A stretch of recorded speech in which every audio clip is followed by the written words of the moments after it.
നമസ്കാരം. ഭാരത് ലൈവിലേക്ക് സ്വാഗതം.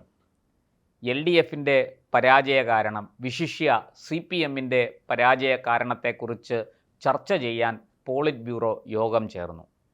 ആ പോളിറ്റ് ബ്യൂറോ യോഗത്തിൽ അതിരൂക്ഷമായ വിമർശനമാണ് നമ്മുടെ ക്യാപ്റ്റനും ഇരട്ടച്ചങ്കനും കാരണഭൂതനുമായ പിണറായി വിജയന് നേരെ ഉയർന്നത്. എന്നാൽ തൻ്റെ കുഴപ്പം കൊണ്ടല്ല തോറ്റതെന്നും വർഗവഞ്ചകർ ഒത്തുചേർന്നതുകൊണ്ടാണ് പാർട്ടിക്ക് പരാജയം സംഭവിച്ചതെന്നും ഒക്കെയാണ് പിണറായി നൽകിയ മറുപടി. പാർട്ടി സെക്രട്ടറി MV ഗോവിന്ദനും മുഖ്യമന്ത്രിയായിരുന്ന പിണറായി വിജയനെ പിന്തുണച്ച് രംഗത്തെത്തി. എന്തായാലും പോളിറ്റ് ബ്യൂറോയിൽ ഉയർന്ന നിർദ്ദേശം സാധാരണ ഈ ജില്ലാ കമ്മിറ്റികൾ മുതൽ വിളിച്ചുകൂട്ടി ചർച്ച ചെയ്ത് പേരിന് എന്തെങ്കിലുമൊക്കെ തിരുത്തലുകൾ വരുത്തിയാൽ പോരാ. പാർട്ടിയുടെ നിലനിൽപ്പ് തന്നെ കേരളത്തിൽ പ്രതിസന്ധിയിലായിരിക്കുകയാണ്. അതുകൊണ്ട് സംസ്ഥാന പ്ലീനം വിളിച്ചു ചേർത്ത് തുറന്ന ചർച്ച നടത്തണം, ശക്തമായ വിമർശനങ്ങൾ വരണം, അതിന്മേൽ ചർച്ചകൾ നടക്കണം, അങ്ങനെ വേണം തിരുത്തലുകൾ നടത്തേണ്ടത് എന്ന നിർദ്ദേശമാണ് PBയിൽ ഉയർന്നിരിക്കുന്നത്. ഇത് സംസ്ഥാനത്ത് ഇങ്ങനെയൊരു പ്ലീനം വിളിച്ചു ചേർത്ത് ഇതൊക്കെ നടക്കുമോ എന്ന കാര്യം കണ്ടു തന്നെ അറിയണം. കാരണം ഇപ്പുറത്ത് പിണറായി വിജയനാണല്ലോ ഉള്ളത്. ഈ ഏറ്റവും രൂക്ഷമായ വിമർശനം ഉയർന്നത് പിണറായി ഇക്കുറി മത്സരിക്കേണ്ടായിരുന്നു, പകരം ക്യാപ്റ്റനായി തെരഞ്ഞെടുപ്പ് പ്രചാരണം നയിച്ചാൽ മതിയായിരുന്നു. പിണറായിക്ക് പകരം മറ്റാരെയെങ്കിലും ഉയർത്തിക്കാട്ടിയിരുന്നെങ്കിൽ, മുഖ്യമന്ത്രി സ്ഥാനത്തേക്ക് ഉയർത്തിക്കാട്ടിയിരുന്നെങ്കിൽ തോൽവിയുടെ ആഘാതം കുറയ്ക്കാമായിരുന്നു എന്നാണ് പോളിറ്റ് ബ്യൂറോയിൽ ഉയർന്ന ഒരു വിമർശനം. ഇതിൽ അല്പം കഴമ്പുണ്ട്, ഇല്ലാതില്ല. പക്ഷേ അതൊന്നും പിണറായിയും കൂട്ടരും സമ്മതിച്ചില്ല. അതുപോലെ തന്നെ PA മുഹമ്മദ് റിയാസിനെ വരുന്ന ഈ ജയിച്ചു വന്ന ഈ 35 പേരുടെ പ്രതിപക്ഷ നേതാവായി നിയോഗിക്കണം എന്ന ഒരു ചർച്ച, അനൗപചാരിക ചർച്ച PBയിൽ നടന്നതായി പറയുന്നു. അതിന് വ്യക്തമായ റിപ്പോർട്ടിംഗ് നടന്നിട്ടില്ല അതിനെ സംബന്ധിച്ച്. പക്ഷേ അത് വേണ്ട എന്ന ഒരു തീരുമാനമാണ് PBയിൽ നിന്ന് വന്നിരിക്കുന്നത് എന്നും പറയുന്നുണ്ട്. മാധ്യമങ്ങൾ ഇത് സംബന്ധിച്ച വാർത്തകൾ ഈ തരത്തിൽ കൊടുക്കുന്നുണ്ട്. എന്നാൽ പാർട്ടി ഇത് റിപ്പോർട്ട് ചെയ്തതായിട്ട് ആരും പറയുന്നില്ല. അതുകൊണ്ട് തന്നെ നമുക്ക് അത് ഒരു വിശ്വസനീയമായ വാർത്തയായിട്ട് കരുതാൻ കഴിയില്ല. ഈ PBയിലെ ചെറുപ്പക്കാരുൾപ്പെടെ ഈ മുഹമ്മദ് റിയാസിൻ്റെ പ്രതിപക്ഷ നേതൃസ്ഥാന ലബ്ധി എതിർത്തു എന്നാണ് പുറത്തു വരുന്ന വാർത്തകൾ. അതുപോലെ തന്നെ അതേസമയം പിണറായി വിജയൻ തനിക്കോ ഭരണത്തിനോ എതിരില്ലെന്നും, അല്ലെങ്കിൽ എതിരായ വികാരമല്ല ഈ ഫലത്തിൽ പ്രതിഫലിച്ചതെന്നും ആണ് വാദിച്ചത്. അതിനോട് യോജിച്ച സംസ്ഥാന സെക്രട്ടറി MV ഗോവിന്ദൻ വ്യക്തമായിട്ട് പറഞ്ഞു, വർഗവഞ്ചകരായ വർഗ ശത്രുക്കളുടെ ഒത്തുചേരൽ പാർട്ടിക്കെതിരെ ഉണ്ടായി, അതാണ് പാർട്ടിയെ വീഴ്ത്തിയത്. അതായത് പാർട്ടിക്കുള്ളിൽ നിന്നും പാർട്ടിക്കെതിരെ ഒരു വലിയ പ്രവർത്തനം നടന്നിരിക്കുന്നു. അതായത് പാർട്ടിക്കുള്ളിൽ വിഭാഗീയതയുണ്ട് എന്ന് സമ്മതിക്കുകയാണ് പാർട്ടി സെക്രട്ടറി ഇതിലൂടെ ചെയ്തിരിക്കുന്നത്. പിണറായി വിജയൻ എന്ന മുഖ്യമന്ത്രിയായിരുന്ന നേതാവിന് എന്തെങ്കിലുമൊക്കെ പറഞ്ഞ് തടിയൂരാം. പക്ഷേ പാർട്ടി സെക്രട്ടറി അങ്ങനെയൊന്നും പറഞ്ഞ് തടിയൂരാൻ കഴിയില്ല പാർട്ടി സെക്രട്ടറിക്ക്. ഇവിടെ അദ്ദേഹം ഇത്തരത്തിൽ വർഗ ശത്രുക്കളുടെ ഒത്തുചേരൽ, വർഗ വഞ്ചകരുടെ ഒത്തുചേരൽ എന്ന് പറയുമ്പോൾ അതിന് പാർട്ടിക്കുള്ളിൽ നിന്നും പാർട്ടിക്കെതിരായി പ്രവർത്തിക്കാൻ സഹായം ലഭിച്ചിരിക്കുന്നു എന്നുകൂടി ഒരു അർത്ഥമുണ്ട്. അതാണ് ഇവിടെ ഇപ്പോൾ ഒളിഞ്ഞിരിക്കുന്ന ഒരു സംഗതി. അതുപോലെ തന്നെ സ്ഥാനാർത്ഥി നിർണയത്തിലുൾപ്പെടെ കനത്ത പിഴവുകൾ സംഭവിച്ചു എന്നാണ് കേരളത്തിൽ നിന്നുള്ള മറ്റൊരു PB അംഗം A വിജയരാഘവൻ ചൂണ്ടിക്കാട്ടിയത്. അതായത് KK ശൈലജയെ അവർ സ്ഥിരമായി ജയിച്ചു വരുന്ന വൻ ഭൂരിപക്ഷത്തിൽ ജയിച്ചു വന്ന മട്ടന്നൂരിൽ നിന്നും മാറ്റി അവരെ പേരാവൂരിൽ കൊണ്ടുവന്ന് മത്സരിപ്പിച്ചത് വലിയ തെറ്റായിപ്പോയി എന്നാണ് വിജയരാഘവൻ്റെ വിലയിരുത്തൽ.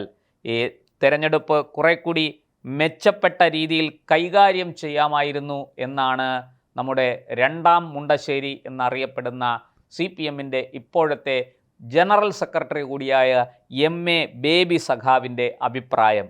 പാർട്ടി പിണറായി വിജയൻ മത്സരിക്കാതെ പ്രചാരണ രംഗത്ത് നിറഞ്ഞു നിൽക്കുകയായിരുന്നു വേണ്ടിയിരുന്നത് എന്നും ബേബി പറഞ്ഞു വച്ചു എന്നാണ് പുറത്തു വരുന്ന വാർത്ത.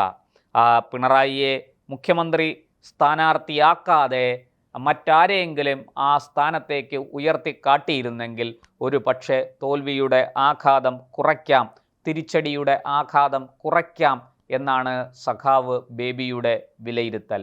ബേബി പറയാതെ പറഞ്ഞത് മുഖ്യമന്ത്രി സ്ഥാനത്തേക്ക് തന്നെ ഉയർത്തിക്കാട്ടണമായിരുന്നു എന്നാണ്. എന്തായാലും ഈ 2011 ബംഗാളിൽ ഭരണം നഷ്ടപ്പെട്ടപ്പോൾ അന്ന് മുഖ്യമന്ത്രിയായിരുന്ന ബുദ്ധദേവ് ഭട്ടാചാര്യക്കെതിരെ അതിരൂക്ഷമായ വിമർശനമാണ് PBയിൽ ഉയർന്നത്. അന്ന് പ്രകാശ് കാരാട്ടിനെ പോലെയുള്ളവർ അതിരൂക്ഷമായ വിമർശനങ്ങൾ ഉന്നയിച്ചു ബുദ്ധദേവിനെതിരെ. നന്ദിഗ്രാം സിംഗൂർ ഉൾപ്പെടെയുള്ള വിഷയങ്ങൾ കൈകാര്യം ചെയ്തതിൽ ബുദ്ധദേവിന് വലിയ വീഴ്ച സംഭവിച്ചു, പിഴവുകൾ ഉണ്ടായി എന്നാണ് അന്ന് PB വിലയിരുത്തിയത്. അന്ന് ഈ കേരളത്തിൻ്റെ സംസ്ഥാന സെക്രട്ടറി ആയിരുന്ന ശ്രീ പിണറായി വിജയൻ പ്രകാശ് കാരാട്ടിനെ ശക്തമായി പിന്തുണച്ചുകൊണ്ട് അന്ന് രംഗത്ത് വരികയും ചെയ്തിരുന്നു. എന്നാൽ ഇന്ന് അതുപോലെ തന്നെ പിണറായിയെയും PBയിൽ വളരെ കൃത്യമായി വിമർശിച്ചെങ്കിലും പ്രകാശ് കാരാട്ട് അടക്കമുള്ളവർ അന്ന് ചൂണ്ടിക്കാട്ടിയ കാര്യങ്ങൾ ഇന്ന് പ്രസക്തമല്ല എന്ന് പറയുന്ന, അല്ലെങ്കിൽ അങ്ങനെ ഒരു നിലപാടെടുത്തുകൊണ്ട് PB മൊത്തത്തിൽ ഒഴിഞ്ഞു മാറുകയാണ് ഉണ്ടായതെന്നും വിലയിരുത്തലുകളുണ്ട്. എന്തായാലും ബുദ്ധദേവ് ഭട്ടാചാര്യ പിന്നീട് PB യോഗത്തിൽ പങ്കെടുത്തില്ല. ഇവിടെ പിണറായി വിജയൻ ഇനിയുള്ള PB യോഗങ്ങളിൽ പങ്കെടുക്കുമോ എന്ന് നമുക്കറിയില്ല. അതിനുള്ള സാധ്യത തള്ളിക്കളയാൻ കഴിയില്ല. അദ്ദേഹം തന്നെ ഇത്തരത്തിൽ PB യോഗത്തിൽ രൂക്ഷമായി വിമർശിച്ചവരോടൊപ്പം ഇനി ഒരു യോഗത്തിലും പങ്കെടുക്കണ്ട എന്ന് ചിലപ്പോൾ തീരുമാനിച്ചേക്കാം. നമുക്ക് അറിയില്ല. അതിനുള്ള സാധ്യത നമുക്ക് തള്ളിക്കളയാൻ കഴിയില്ല. കണ്ണൂരിൽ ഉൾപ്പെടെ പാർട്ടിയിൽ നിന്ന് പലരും അകന്നു പോകുന്ന സാഹചര്യമുണ്ടായി എന്ന് PB യോഗത്തിൽ വിലയിരുത്തൽ ഉണ്ടായി. അത് വേണ്ട വിധത്തിൽ കൈകാര്യം ചെയ്യാനോ ഈ പിണങ്ങി മാറി നിന്നവരെ അനുനയിപ്പിച്ച് പാർട്ടിയുടെ മുഖ്യധാരയിലേക്ക് കൊണ്ടുവരാൻ കഴിയുകയോ ചെയ്തിട്ടില്ല എന്നും വിലയിരുത്തലുണ്ട്. അതുപോലെ തന്നെ പാർട്ടിക്കുള്ളിൽ മുസ്ലിം പ്രീണനം അമിതമാണ് എന്ന വിമർശനം, BJP ഉൾപ്പെടെയുള്ളവർ ഉയർത്തിയ വിമർശനം കൃത്യമായി നേരിടാൻ പാർട്ടിക്ക് സാധിച്ചില്ല. അവിടെ വേണ്ട വിധത്തിൽ വിശദീകരണം കൊടുത്ത് പാർട്ടി അണികളെ തൃപ്തിപ്പെടുത്താൻ പാർട്ടിക്ക് സാധിച്ചിട്ടില്ല എന്നും PB വിലയിരുത്തുന്നു. അതുപോലെ തന്നെ BJPയുടെ തന്ത്രങ്ങൾക്ക് വളമാകുന്ന നിലപാടുകളാണ് പലപ്പോഴും സ്വീകരിക്കപ്പെട്ടതെന്നും ഈ യോഗത്തിൽ ചർച്ച ചെയ്തതായി സൂചനയുണ്ട്. അതുകൊണ്ട് തന്നെ ഇപ്പോൾ പാർട്ടി നേരിട്ട് കൊണ്ടിരിക്കുന്ന ഈ ദുരവസ്ഥ മറികടക്കാൻ കനത്ത പ്രക്ഷോഭങ്ങളുമായിട്ട് ശക്തമായ സമരമുഖങ്ങൾ തുറന്നുകൊണ്ട് ജനങ്ങളിലേക്ക് ഇറങ്ങണം എന്നാണ് PBയുടെ ആഹ്വാനം, PBയുടെ നിർദ്ദേശം. അതായത് വരുന്ന 5 കൊല്ലം കേരളത്തിൽ മനുഷ്യർക്ക് സ്വൈരജീവിതം ഉണ്ടാകില്ല എന്ന് വ്യക്തമാണ്. പ്രത്യേകിച്ചും തലസ്ഥാന നഗരിയായ തിരുവനന്തപുരത്ത് സെക്രട്ടേറിയറ്റിന് മുന്നിലൂടെ ഗതാഗതം ഒഴിവാക്കാം എന്നാണ് അതിൻ്റെ അർത്ഥം. എപ്പോഴും സെക്രട്ടേറിയറ്റിന് മുന്നിൽ CPMൻ്റെ സമര കോലാഹലങ്ങൾ ഉണ്ടാകും. അതുകൊണ്ട് യാത്രക്കാർ സെക്രട്ടേറിയറ്റിന് മുന്നിലൂടെയുള്ള ആ പ്രധാനപ്പെട്ട വീഥി ഒഴിവാക്കി സഞ്ചരിക്കണം എന്നുകൂടി അതിന് അർത്ഥമുണ്ടെന്ന് നമുക്ക് കരുതാം. ജനാധിപത്യത്തിൻ്റെയും ഭരണഘടനയുടെയും സംരക്ഷണമെന്ന് പറഞ്ഞിരിക്കാതെ ശക്തമായ വർഗസമരത്തിനാണ് പാർട്ടി തയ്യാറാകേണ്ടത് കേരളത്തിൽ എന്ന ഒരു വിമർശനമാണ് ഇവിടെ ഉയർന്നിരിക്കുന്നത്. അതായത് വരുന്ന 5 കൊല്ലം കേരളത്തിലെ പോലീസിന് കഴിഞ്ഞ 10 വർഷം വലിയ പണിയൊന്നും എടുക്കാതെ ഇങ്ങനെ ഒതുങ്ങിക്കൂടിയിരുന്ന കേരളത്തിലെ പോലീസിന് പിടിപ്പത് പണിയുണ്ടാകും എന്ന് തന്നെ നമുക്ക് കരുതാം.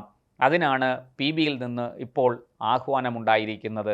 ശക്തമായ വർഗസമരം എന്ന് പറഞ്ഞാൽ പൊതുമുതൽ നശിപ്പിച്ചുകൊണ്ട്, സർക്കാർ വാഹനങ്ങൾ എറിഞ്ഞു തകർത്തുകൊണ്ട്, സർക്കാരിൻ്റെ കാറുകൾക്ക് തീയിട്ടുകൊണ്ട് ഒക്കെ നടത്തി വരുന്ന സ്ഥിരം കലാപരിപാടിയുണ്ടല്ലോ, SFI നടത്തുന്ന ആ കലാപരിപാടികൾ ഇനി തിരുവനന്തപുരത്ത് അനുസ്യൂതം നമുക്ക് ദർശിക്കാനാകും. ചാനലുകൾക്ക്, യൂട്യൂബുകൾക്ക് ഒക്കെ വിരുന്നായിരിക്കും, ചാകര കിട്ടിയ അനുഭവമായിരിക്കും. കാരണം വാർത്തകൾക്ക് ഒരു പഞ്ഞവും ഉണ്ടാകില്ല. ഒരു ചെറിയ കാര്യത്തിന് പോലും വലിയ സമരവുമായിട്ട് CPM രംഗത്തിറങ്ങുമെന്ന് തീർച്ചയാണ്. പോളിറ്റ് ബ്യൂറോയിൽ നടന്ന ചർച്ചയും അതാണ്. ഇനിയിപ്പോൾ ഒരു കാര്യം മാത്രമേ നമുക്ക് അറിയേണ്ടതുള്ളൂ. ഈ തോൽവിയെക്കുറിച്ച് വിമർശനാത്മകമായി ചർച്ച ചെയ്യാൻ സംസ്ഥാന പ്ലീനം വിളിച്ചു ചേർക്കുമോ, അതോ പിണറായി വിജയൻ്റെ മുന്നിൽ MV ഗോവിന്ദൻ്റെ മുന്നിൽ മുട്ടിടിച്ച് PB അടക്കമുള്ളവർ തല താഴ്ത്തി സംസ്ഥാന പ്ലീനം വേണ്ട, ജില്ലാ കമ്മിറ്റി മുതൽ സംസ്ഥാന സെക്രട്ടേറിയറ്റ് വരെ ഈ തോൽവിയെക്കുറിച്ച് ചർച്ച ചെയ്ത് റിപ്പോർട്ട് ചെയ്താൽ മതി എന്നൊരു തീരുമാനത്തിലേക്ക് എത്തുമോ എന്ന ഒരു ചോദ്യത്തിന് ഉത്തരമാണ് ലഭിക്കേണ്ടത്. അത് അധികം വൈകാതെ ലഭിക്കുമെന്ന് നമുക്ക് കരുതാം.